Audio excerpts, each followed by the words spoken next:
Priyanka Pawar, the Senior Manager of Clinical Engagement Team at Docplexus. It gives me immense pleasure to share that we are in the fourth week of our 7-week-long celebrations of completing 7 glorious years.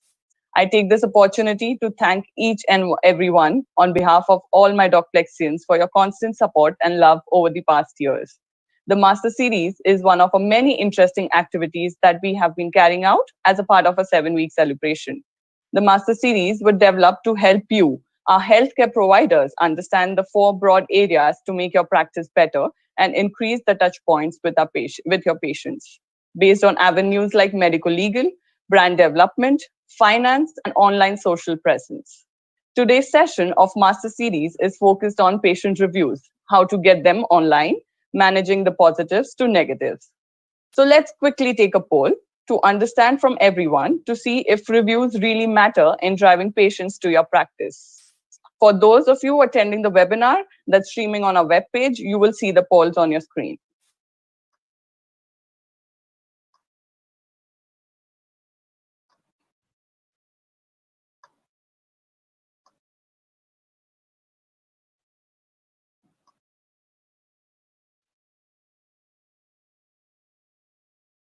Meanwhile, we get the results of the poll. Let me walk you through what you learned today.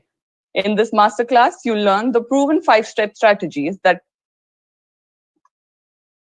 can double or even triple the patient reviews in less than 12 months. Why should you invest your time and resources in managing your online reviews? Review versus rating.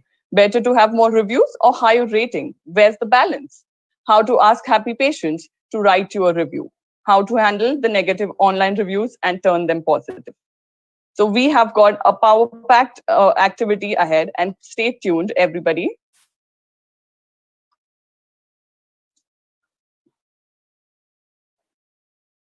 So this is a poll that we carried out amongst the users that are our patients. I will not prefer using the word consumers, but patients, since these are our consumers of our clinical practice. If you can see, there is a 70% of people voted for finding reviews of doctors online when they first seek a provider. 23% of them seek a review online to validate the provider's choice or the treatment that the provider has suggested to them. 6% of the users, that is the patients, review exclusively to evaluate the current provider. We need to understand the patient journey here further and what leads them to seek clinical advice. A new patient is typically looking for a doctor based on the requirements and scans through the specialties as per his or her preferred criteria or the doctors he comes to know through word of mouth. An existing patient who has visited you or has undergone treatment and tries to cross-check on the treatment suggested by you, or a cross-preferred patient. A doctor might have full faith in you as a patient, but might look for the doctor you have referred him to. A good online reputation is important for more than just the visibility. 71% of patients in our survey use online reviews as a way to evaluate and select a new doctor. Of the total evaluated users that you see on the graph, 76.3% of patients search on for individual providers, while 29.9% research for facilities. Here is another interesting graph for doctors to understand whether what the patient is seeking them for. So, online reputation management can make or break your healthcare practice. According to a recent survey, 62.7% of patients consider online reviews as critical or very critical when selecting a healthcare provider. Most potential patients consider a lot of factors when choosing the healthcare provider, and online reviews rank high on the list. Your practice will encounter good, bad, and unpleasant reviews. And if your practice has 2 or 3 bad reviews, you can lose up to 67% of potential patients who read these negative reviews online. You know what they say, patients see you long before you see them. One of the recent studies also has suggested that negative word of mouth of an unhappy patient spreads to an average of 9 patients. On the other hand, a happy patient discusses his experience with an average of only 4 people. Understanding the importance of patient reviews, many of you must be thinking, why should I care of the online reviews that a patient seeks? Patient feedback also accounts for the patient satisfaction index. For too many accreditation bodies across India and across the globe, like NABH, JCI, JCAHO, the patient feedback accounts for the patient satisfaction index, which is now one of the most important parameters for determining quality of healthcare. We might rate our job satisfaction on the base of our qualification, on the basis of our professional knowledge, or attending CMEs, conferences, mastering new skills, and keeping pace with new technologies. All these factors are not always relevant to the patients. Ultimately, however, whether a patient is happy with the doctor's approach depends on different non clinical factors like listening to him or her, promptness to service, and how we talk and our gestures. Here is another interesting insight, wherein you will see that a dermatologist has experienced that one positive feedback leads them to five more patient conversions. Whereas medical oncologists, on the other hand, face a 6 to 7 patient dropout over one negative feedback. Parents of infants reviewing 7 to 8 pediatricians over a handful of parameters before consulting one for the child. Though in cases of emergency surgeries, treatments, patient feedbacks are not primarily considered, but in case of negative outcomes, one out of such cases are addressed online. In case of elective cases, it is seen that the first consultation has highest impact, but for a choice of surgeon, a patient at least compares 4 to 5 other surgeons. Now let's take an example of a dermatologist. Particularly, the youth are keen to have quick solutions to the problem and therefore are more likely to be dissatisfied. People aged between 35 to 49 years, who form a major part of this new consumer cohort, have the lowest patient satisfaction scores compared with other age groups. Recent fascinations for aesthetic treatments has changed the scenario to a large extent. These patients who are otherwise healthy have a higher level of expectation. Aesthetic dermatology care is also delivered by other players such as beauty clinics and non-medical professionals who may not be necessarily bound by the ethical reviews of the medical profession. They often resort to exaggerated claims, prominent advertisements leading to heightened expectations and later disappointments. There is also a perfect example of pediatricians. Newly turned parents are always in constant search of a pediatrician whom they can trust their infant with and have a long-term association. So imagine a positive feedback that can have that can have an impact on your clinical practice and your awareness online. Another example would be IVF consultants. A patient with positive results posting her review has an impact on at least five patients seeking IVF treatment, whereas a negative one is viewed by patients to consider continuing treatment or seeking a doctor for first consultation. Where clinical specialties, which might not require regular follow ups, they are in fact at higher risk of getting lesser number of new patients with just one negative review. Whereas the specialties where regular follow ups are required, chances of losing existing patients are higher. This is where the patient leakage is considered. Moving on to our next slide, online doctor search. So, wherein with increasing awareness of about health issues and ease of access to the internet, a vast number of people are now opting for doctor shopping. This is a tendency of a patient to request care from several doctors. The latest trend is about people consulting a doctor and verifying the information on internet before questions to another doctor. Health experts say that the doctor shopping, besides being wasteful of money, is also an exercise in redundancy, since more patients wind up confirming the diagnosis offered by the first doctor. Here on the slide, you'll see that a prevalence rate of doctor shopping vary widely from 6.3 to 56%. In a study carried out amongst 1,088 patients from a general medicine outpatient clinic, a self report questionnaire was utilized and reported that 23% of these participants not acknowledged doctor shopping. So imagine a OPD filled with 100 patients, out of which 23 are already considering asking a second opinion. In another study of 303 internal medicine patients, it was reported that 27.7% engaged in doctor shopping. In a study, patients being seen in an outpatient medicine department were studied and estimated that the prevalence of doctor shopping defined as the changing of doctors without professional referrals. Whereas a family medicine study read that with considering 442 patients that during a face-to-face interview and determined that 56% met the criteria for doctor shopping.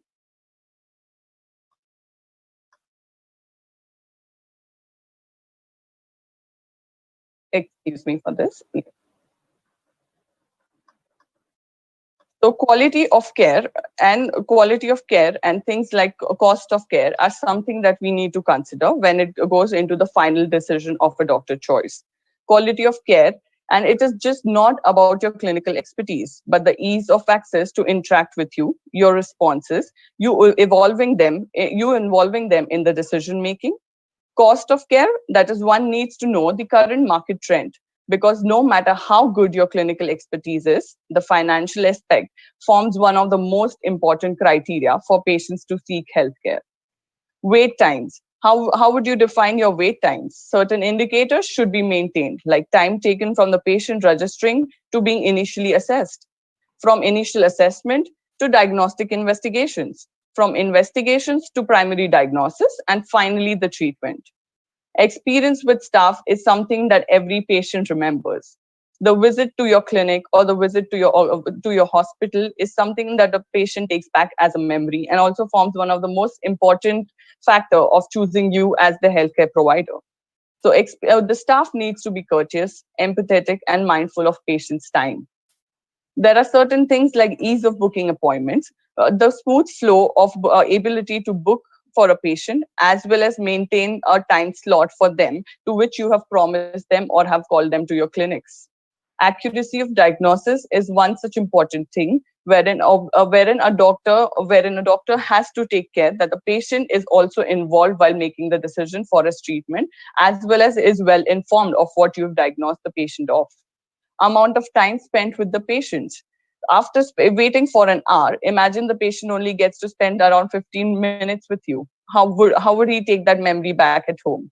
It is quite important that the amount of time the patient has also waited for you, you have to at least spend some time with the patient and understand and empathize with the suffering that he is talking about. For 43%, a convenient location was more important, reputation for around 39%, and bedside manners for 34% were recorded as as the top three preferences that the people review you for on websites. And 32 to 31% were also accumulated for the convenient hours and out of pocket costs that the patients give. The more reviews you have, the stronger your doctor's reputation will be. Even if some reviews are negative, do your best to obtain more reviews for your practice. While responding to all the reviews, it can be more helpful, and it can also make sure that these are authentic responses that you give to the patients. Make sure that these are not something which is generic, and it has to also be driven with your clinical expertise. Now, moving on to the next sessions, I would also be inviting Shivangi Shrivastava from our digital marketing team, Yashvardhan and Dr. Jacqueline from our project management team to cover the rest of the parts. So over to you, Shivangi. Thanks, Priyanka. The next topic that we'd like to address here is one of the biggest challenges when it comes to perceiving how to read these reviews. The age-old conundrum: reviews or ratings? Is it better to have more reviews, or is it better considered when you have higher ratings? Where's the balance between the two? Consider these two practices. Practice A has a star rating of 3.6 but with 425 reviews, whereas on the other hand, Practice B has a perfect score of 5 rating but only just 3 reviews. I would like to take a quick pause here and would request Nitin from our team to flash a quick poll for our doctors. I would request all of you attending this webinar to choose which practice you think would be more reliable from the point of view of a patient after going through the reviews of both the practices. For those of you attending the webinar from our platform, please feel free to engage yourself with the poll that comes in right below our video.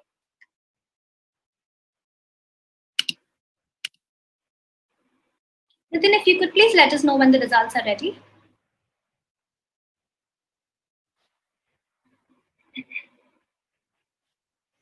Okay, the results are in. As suggested by most of the doctors attending this webinar, Practice A has more potential in the eyes of patients, which is actually correct. A recent study found out that patients chose to go with practices that have more reviews even when the alternatives have higher average scores. This tells us a very important fact about reviews.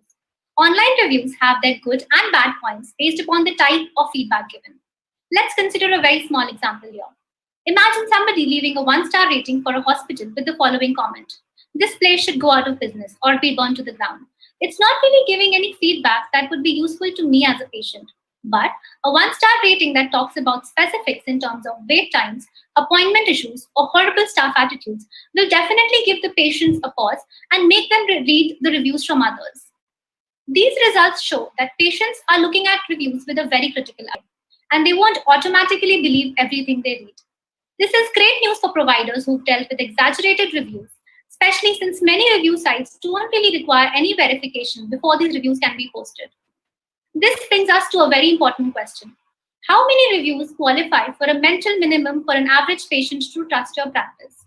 It's hard to tell which one of these is more important: volume, valence, or quality. If you're wondering if there's any perfect rating or the number of online reviews that you should strive for, then the answer is yes, there absolutely is. The possibility of a potential patient considering your practice or your service will peak in the star ratings between 4.0 to 4.7 and considerably reduce when it crosses the range of 4.7 to 5.0. The very reason for that is that most online searchers consider that the highest ratings are almost too good to be true. In addition, while potential patients interact with lesser rated reviews, they tend to spend more time reading about your practice or your service. This gives them more time to understand you.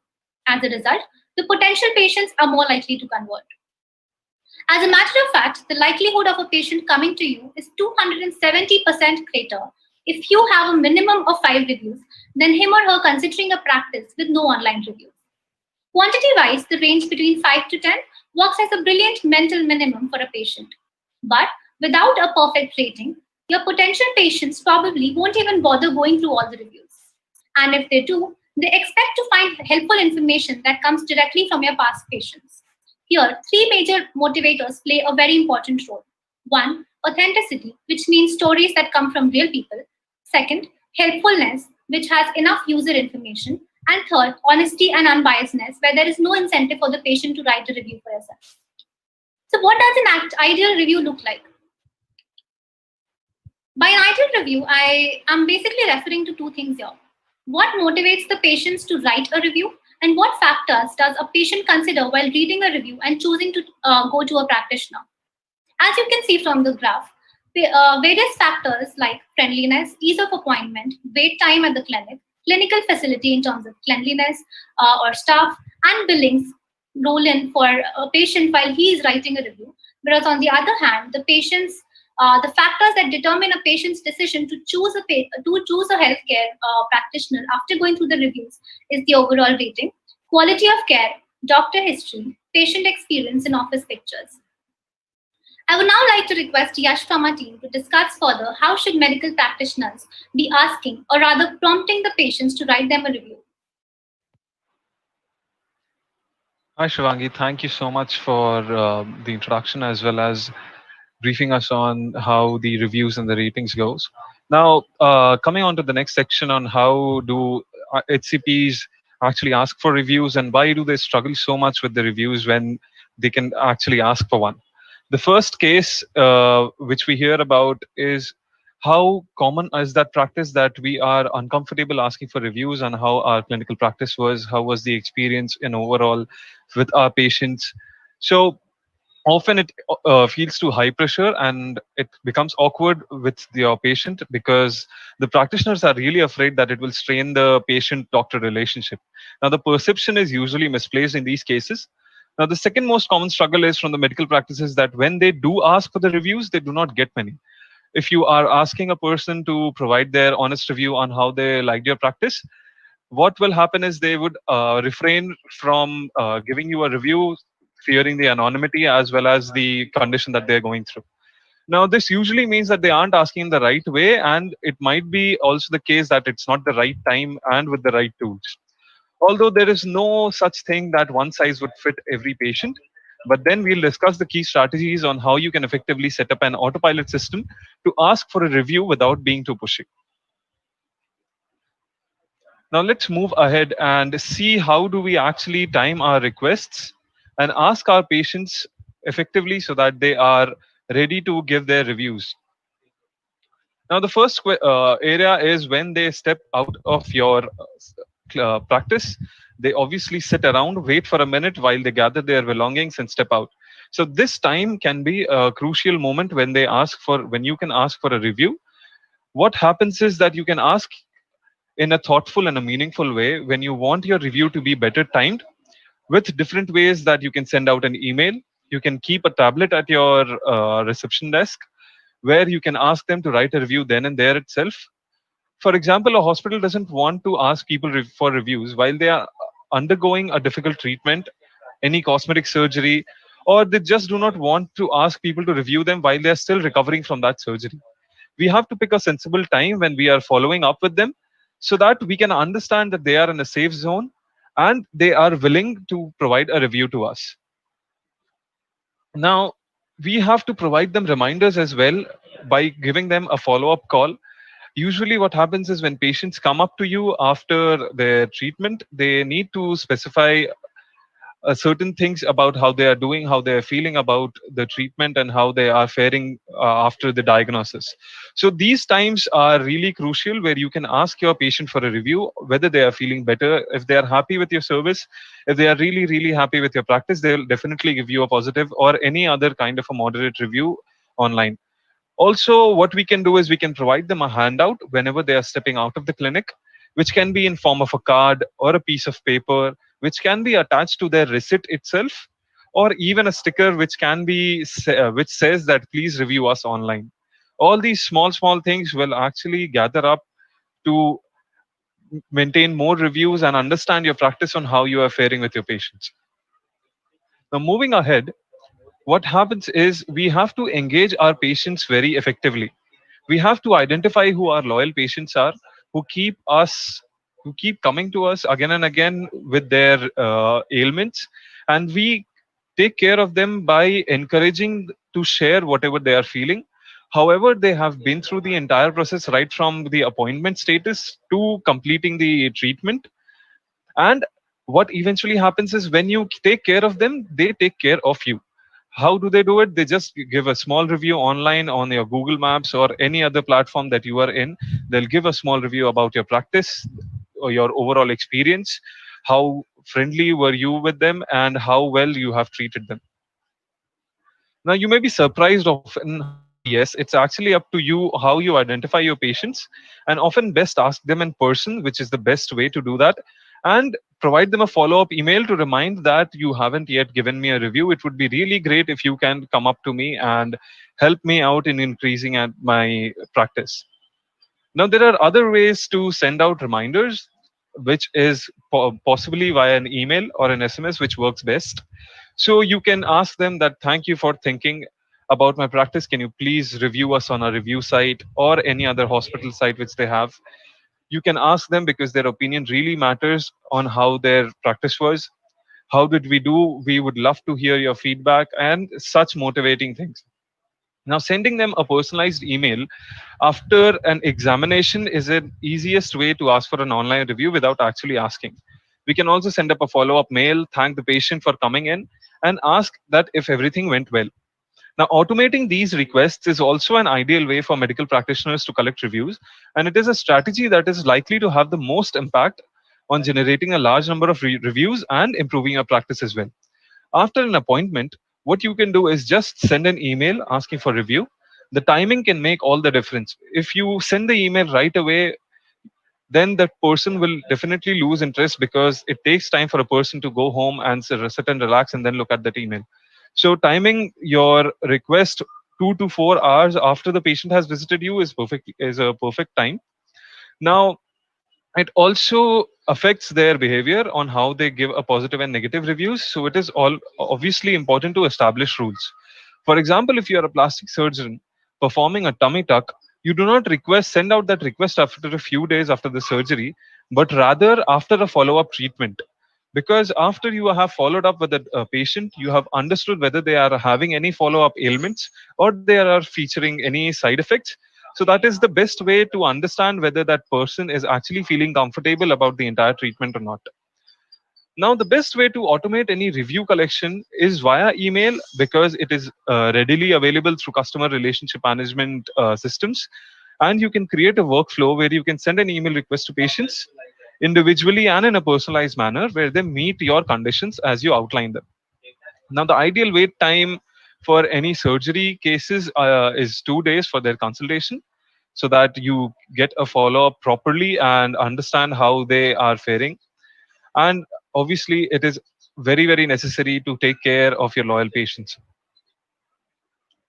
Now, asking the right way makes all the difference on what kind of review that you would be getting because carefully worded requests make all the difference. It is really helpful to lay some ground rules and make it easy for the patients to review your practice.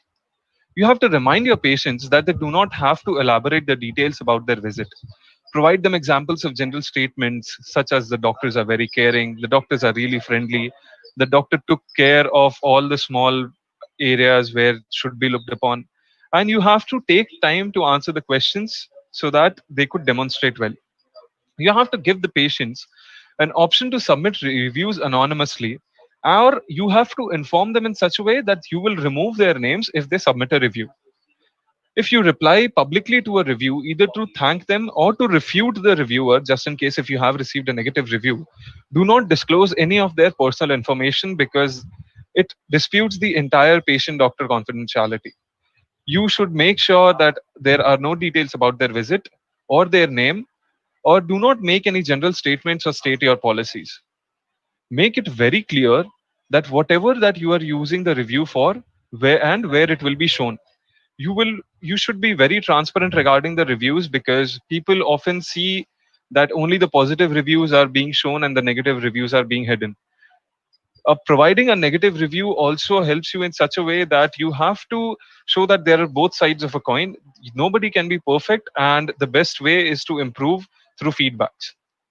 Now, you can also clearly show where the patient may give their permission, whether they want it to be anonymous or they want their name to be flashed, and inform them that submitting a review is appreciated, but it is not necessary for them.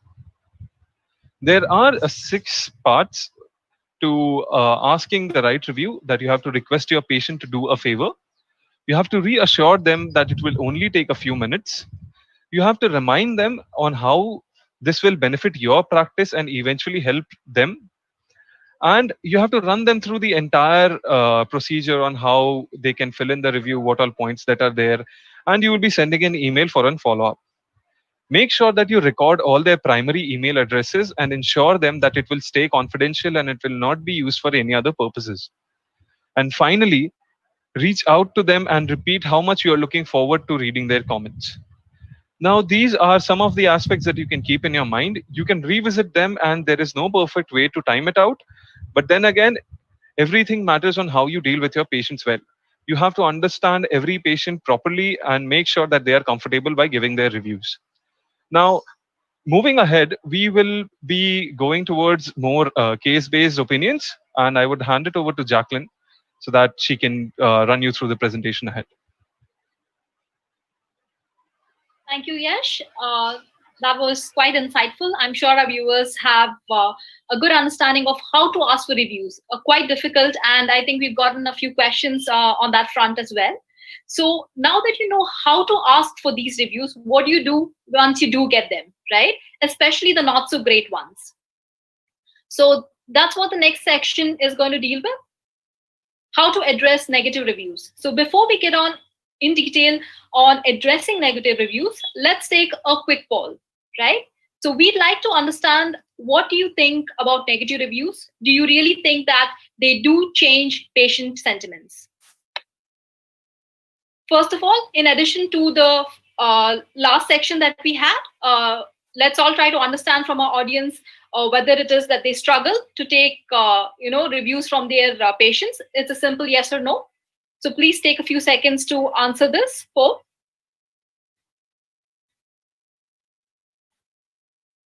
Yeah, so there is a 75% of the audience do feel that it is a struggle, and I'm sure a lot of your questions have been answered in the previous section.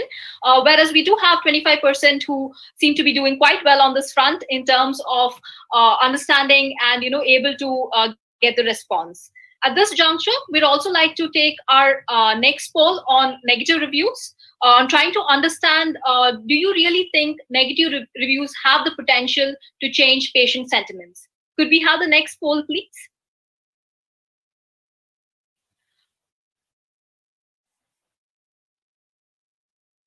So as and when the poll is being flashed, let's take a look at how to address negative reviews, right? So for those of you who are not able to view the polls, kindly refresh your page. So then the next poll is going to get flashed.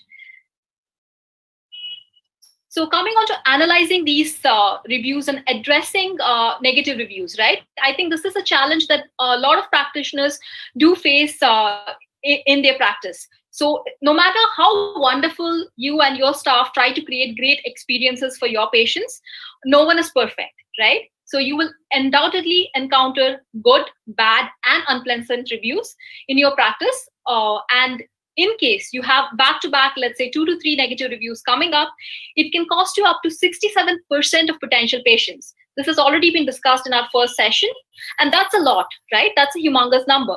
So what is it that you can do once these negative reviews do come in? Once they're there, yes, they're out in the public, you will need to address them.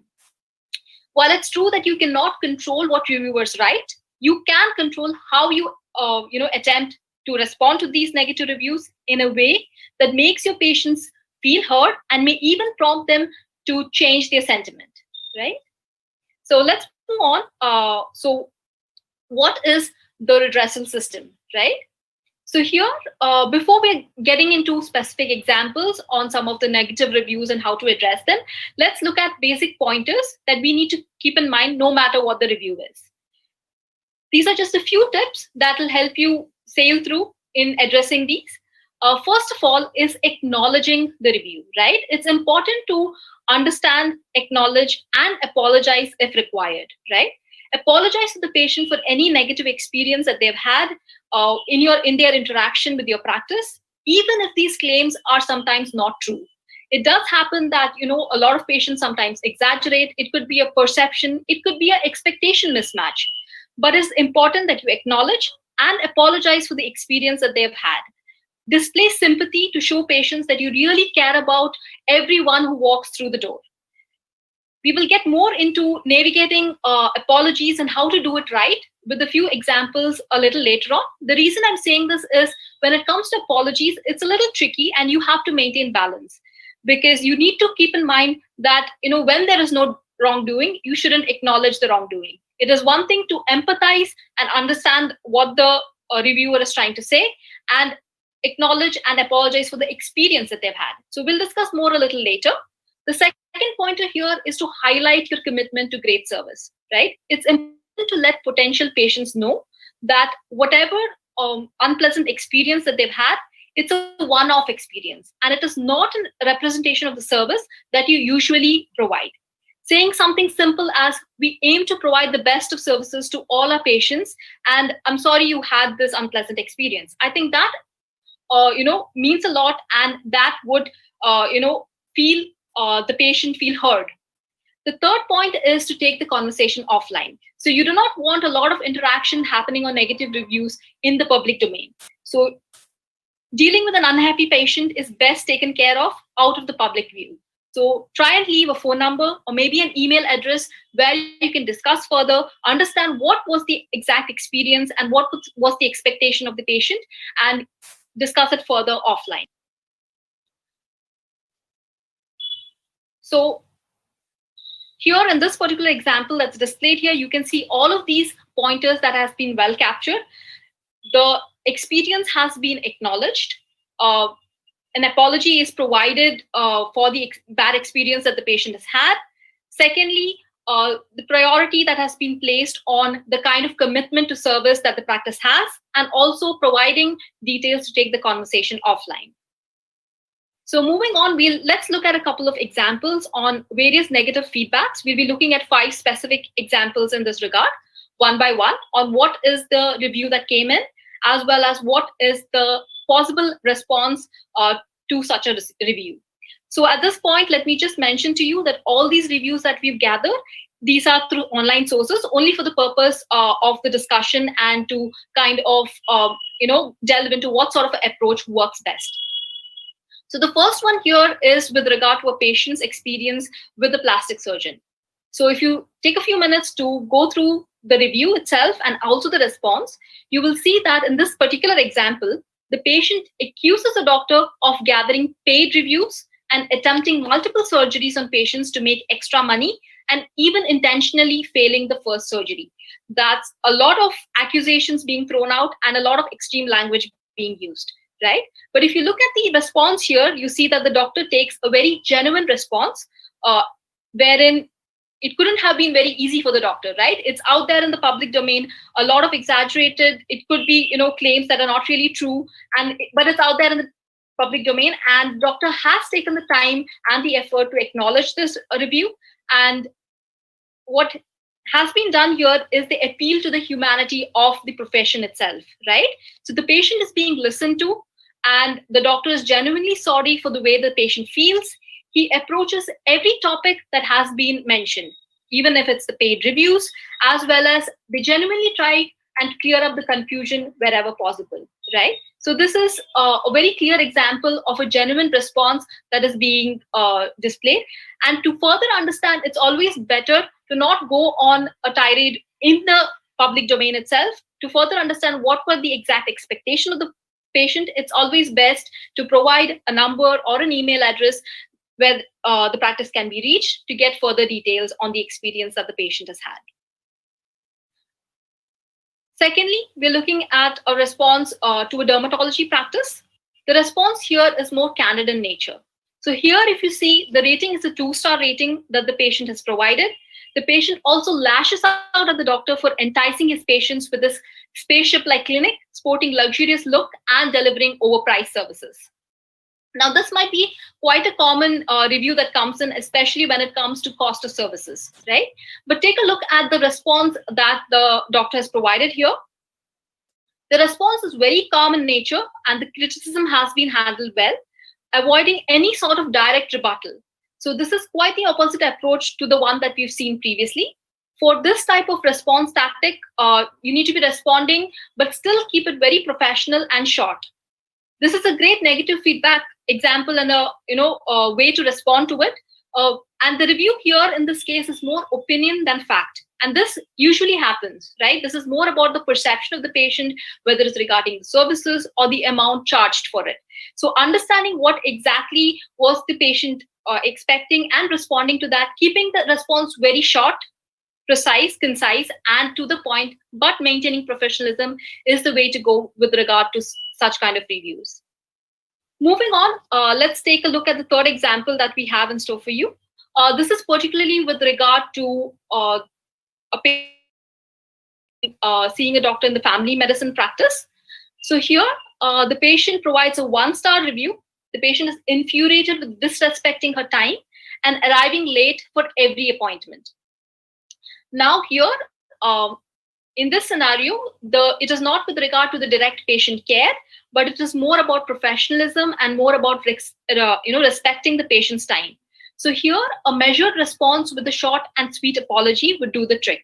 So like I mentioned previously, with regard to apologies, it can be slightly tricky, and maintaining a good balance is imperative. So you need to be cautious about posting an apology, especially in this case where when it applies to patient care. But here, like I mentioned, this is not with regard to patient care. This is more about the punctuality or in the respect for the patient's time. So while responding to negative reviews, address any situation that comes your way and learn from it. Keep asking for more positive reviews from your patient and keep a check on your online reputation. So the very fact that you're acknowledging to this and apologizing for the wait that the patient had to endure, I think that takes care of it to a great extent.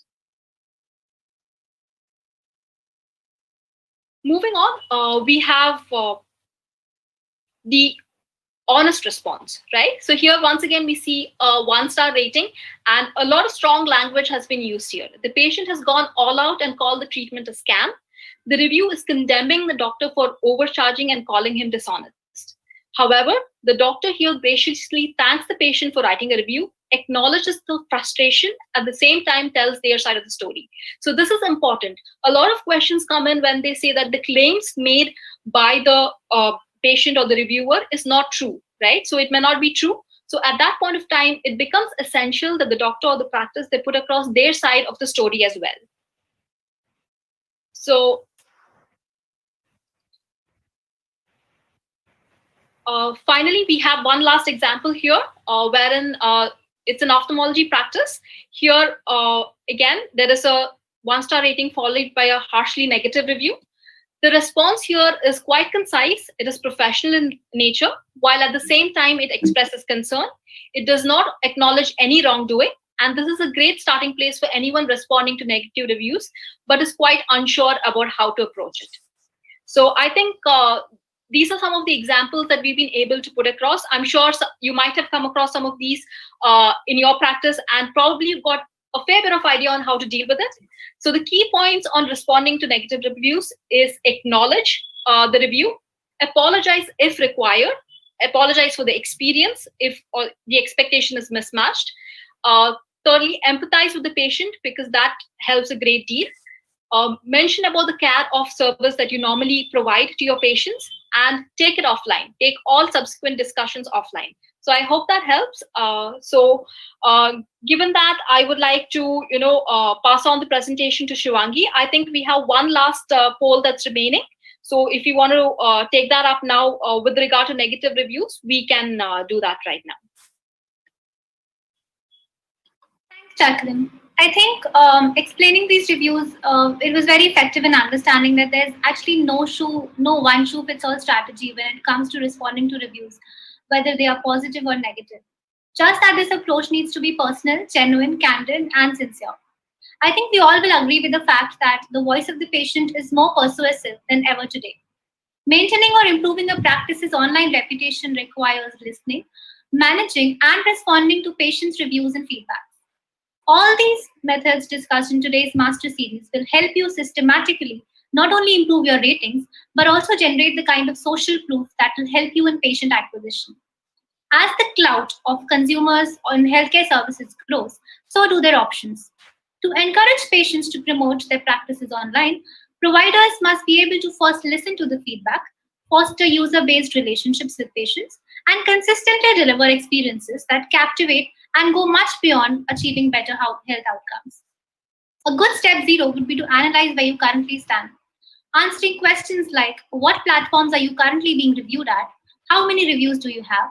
How many of them can be classified into positive and negative? What really shows up when people search for your practice on Google? What's your average star rating? And how recent are your reviews? I think answering these questions can help you kickstart your patient review monitoring system.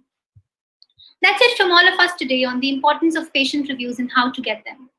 Dr. Priyanka and Dr. Jacqueline from our team now will be taking up a quick Q&A session from our attendees. Feel free to drop in your questions in the chat box below. Thank you, Shivangi. Priyanka, my first question is actually to you. One of the doctors have asked us that how can I ensure a positive review in the current situation? When we talk about the current situation, it also becomes quite important for us to ask our existing patients how they are doing. They might not have visited us in the recent times of the pandemic, and it hence becomes quite important for us to just check on them, which leaves also good memory, and which also leaves a good impression in their mind for us. Wherein the current ongoing patients, if you have anyone who's existing who's visiting you currently, it also becomes important to just ask them, or maybe if it becomes quite embarrassing for you, or if it is something which you are not upfront to ask for, you could place a simple tablet at your clinic for to engage them on their reviews with them. Sure. Thank you, Shwani. Another question coming up from a doctor is that upfront asking for the opinion after the consultation feels cheap. Even few patients waiting outside find nothing else to do and put in the reviews even before meeting the doctor. How do you think should this problem be reduced? Thank you for that question. So yes, I think this is a challenge that a lot of doctors do face, and it becomes difficult to ask them, upfront to give reviews. Some of the ways that this can be dealt with is finding other ways to kind of not be very direct, but more at the end of the session or your consultation, you can ask them about how the experience was, whether it's regarding to scheduling their appointment, whether it is regarding to wait times. So all of these things that can be addressed. So if in case you have a positive response, you can always mention them. If you had a good review, if you had a good experience, please go and put out a review for the practice, right? And in case any negative comments do happen to come in, then it's something that needs to be noted down and improved and used as a learning for future ways of improving the practice. I hope that has been helpful. Sure. Thank you so much, Dr. Chatlin. Another question is that sometimes the remarks or the reviews are not the true reflection of your practice. How should healthcare practitioners be dealing with this situation? So Shivangi, and I think whoever has asked this question is quite on point asking about this, because the remarks could be good or bad. When you address a bad remark, it is also quite important to at least let the doctors know, let the patients know, I'm sorry, that you still care for their whatever that they were dissatisfied with. A simple answer to this could be at least leave a normal comment on the review that the patient has left, and maybe just pick up a call, pick up the phone and call them and ask what actually was the thing which they were dissatisfied with. When we talk about a remark or review, it is also a reflection of the the quality service and as well as the total experience of the patient who has had it with at your clinic or maybe a hospital. So it is quite important that you at least respond to it in maybe even if it is a negative remark. And in cases of positive remark, it is well in a favor for you. So it becomes quite important to review any sort of remarks that you've got and then address them accordingly. Sure, I think that answers our question. A follow-up question to this would be how to really get rid of exaggerated reviews. Yeah, so exaggerated reviews is always a problem. I think, usually when it comes to negative reviews, patients do use the online platforms to kind of vent. So when they're venting, they do use a lot of strong language, and a lot of times it may not be the actual picture that they're representing, right? But like I mentioned during the session also, once it's out there in the open, it needs to be dealt with. There's no two ways about it, right? So the first step is always to acknowledge the patient. However, bringing your side of the story and mentioning that, not getting into too many details, but mentioning it definitely helps, because anyone else reading it will then understand, they don't get to hear just one side of the story, they get to hear your side of the story as well. So that definitely helps. Other than that is to contact the patient offline, try and get as many details as possible and understand where you went wrong, if in case something did go wrong.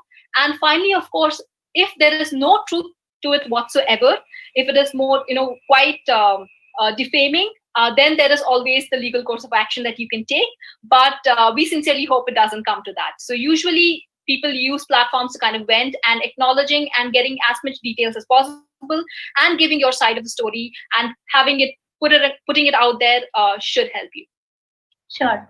I think that was quite an elaborative answer. Thanks, Dr. Chatlin. Another question is that I think it's a little sensitive. Sometimes it happens that the doctor delivers a really amazing service, but there are sometimes issues on the payment side, and because of that, the doctors usually receive a negative review. How do you think we should be dealing with a situation like this? Shivangi, having spent a lot many years in the hospital, what I have also noticed that though a doctor is always concentrates more on the quality of healthcare that he provides, or the treatment or the diagnosis he provides to the patient, but there is never a clarity on the financial aspect of it. It is always left solely to the billing or solely left to the reception employees to handle such cases. So wherein I feel that whenever you consult a patient, maybe it can be a first visit or a repetitive visit, it becomes a bit important for the doctor also to briefly mention the estimate of how much it would cost, so they have an idea primarily whether they can then further continue the treatment with them or not. Because we come across such reviews even in the hospitals or any sort of clinic, where these reviews are mostly posted after the patient is discharged or after the entire course of treatment is over. So it becomes important that there is somebody, if you can't spend the time, if the doctor can't spend the time, he or she should have somebody dedicated to counsel as well as help these patients get a proper idea of even the financial aspect, because it towards the end also forms one of the most important parameter on which a patient might be coming to you or seeking your help. Sure, makes sense. Another question from one of our attendees is that how do you respond to a dissatisfied patient regarding appointments in shared practices, which is beyond your control? Yeah, I think shared practices do have this problem. Completely agree to that. But understanding where exactly it could be that it is part of a common process, right? So if it is scheduling, if it is getting appointments, if it's waiting time, so that would be something general that can be rectified, which is a part of the process and which should be equally important to all the doctors involved in that practice. However, if it is in particular regard to patient care or one particular practitioner, I think getting the specific details become very important here, because no matter whether it's a common process or specific to a particular practitioner, it's important because ultimately it does affect you as long as you're part of that practice, right? So Yeah. understanding the experience and identifying what the particular unpleasant experiences were for the patient becomes very important. So do ask them to call you or write to you and elaborate on this so that you can address it in a much more meaningful manner. Thank you so much, Dr. Jacqueline and Dr. Priyanka. I think these were all the questions from today. Thanks everyone for taking out the time to attend this master series. We really hope you were able to take out some key points that you could further implement to your practice to set up a transparent review monitoring system. Our team at Docplexus is always happy to empower our doctors, not just on the scientific front, but across all fronts. This master series aimed just at that. Thanks once again for being such a wonderful and a patient audience. Special mention to our entire team for pulling this off.